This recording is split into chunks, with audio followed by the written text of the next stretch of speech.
பாட்டில் கையலுக்கு என்னாச்சு, யார் இதை பண்ணா, போலீஸ் எப்படி விசாரிக்க போகிறாங்கிறத போன பாட்டில் பார்த்தோம். போன பாட் பார்க்காதவங்க பார்ட் 1 வீடியோ அப்லோட் பண்ணியிருக்கேன், பார்த்துட்டு வாங்க.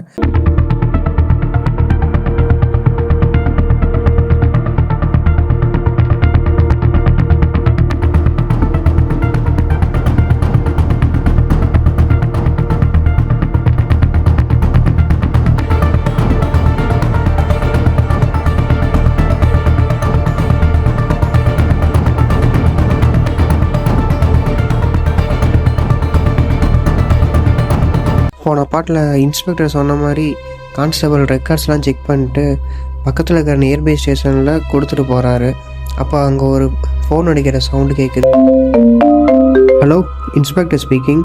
அப்போ அந்த சைடு இருக்கிற எஸ்ஐ இருந்துட்டு, சார் இப்போ தான் அவங்க கான்ஸ்டபிள் வந்து போயிருந்தான்னு சொன்னாங்க, மிஸ்ஸிங் கேஸ் பற்றி விசாரித்தார். ஆமாம், ஏதாவது மேட்ச் ஆச்சா? ஆமாம் சார், 2 வாரத்துக்கு முன்னாடி ஒரு கேஸ் வந்தது. இந்த சேம் பொண்ணு தான் கையல். நான் பெர்சனல் ஒர்க்காக வெளியே இருந்ததால இப்போ தான் ஃபோட்டோ பார்த்தேன். கேஸ் ஃபைலும் எக்ஸாக்ட் சேம் டீட்டெயில்ஸ் தான் சார் இருக்குது. என்ன கேஸ்? வேளா ஏரியா ஷாப் ஓனர் கம்ப்ளைண்ட் கொடுத்தாரு. கையல் அங்கே வேலை பார்த்ததான் ஒரு நாள் பணம் எடுத்துகிட்டு ஓடி போயிட்டாங்கன்னு கம்ப்ளைண்ட் கொடுத்தாங்க. சார், கையல் இன்னும் உயிரோடு தான் இருக்காரா? டாக்டர் சொன்னார் 48 மணி நேரம் ஆனால் தான் எதாக இருந்தாலும் சொல்ல முடியும்.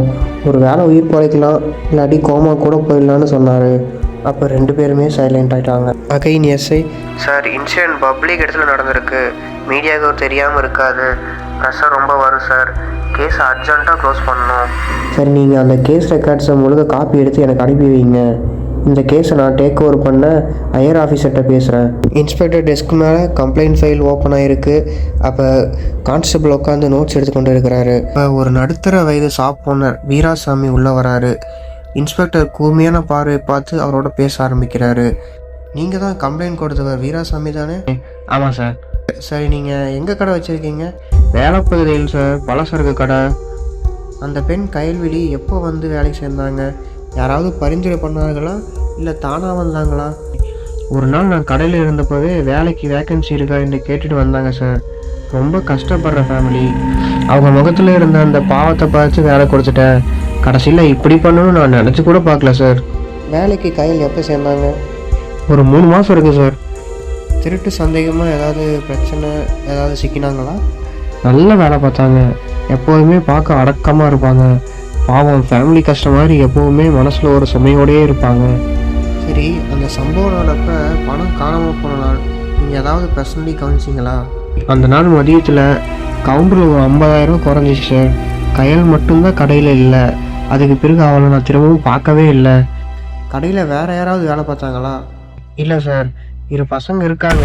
ஆனால் அவங்க நைட் டைமில் லோட்மேன் வண்டலையாச்ச வைக்க ஹெல்ப் பண்ணுவாங்க சார். அந்த நாளும் வேலை முடிச்சுட்டு போயிட்டாங்க. அந்த பசங்களோட ஸ்டேட்மெண்ட்டும் எடுக்கணும், நீங்கள் ஒரி பண்ணாதீங்க. ஆனால் ஒரு விஷயம், கையல்விழி அட்ரஸ், ஃபேமிலி எந்த ரெஃபரன்ஸும் உங்களுக்கு தெரியலையா? இல்லை சார், அந்த டைம் எனக்கும் வேலைக்கு ஆள் தேவைப்பட்டுச்சு. வேலையும் அதிகமாக இருந்ததால் என்னால் சரியாக கூட அந்த பொண்ணுகிட்ட பேச முடியல.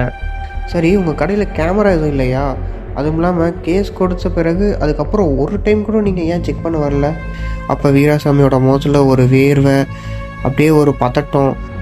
அது இல்லை சார், கேமரா ஒர்க் ஆகலை சார். அதுவும் இல்லாமல் வேலை அதிகமாக இருந்தது சார், அதான் வர முடியல. அப்படியே வளர்றபடி வளர்னார். அப்போ இன்ஸ்பெக்டர் ஒரு சந்தேகம்.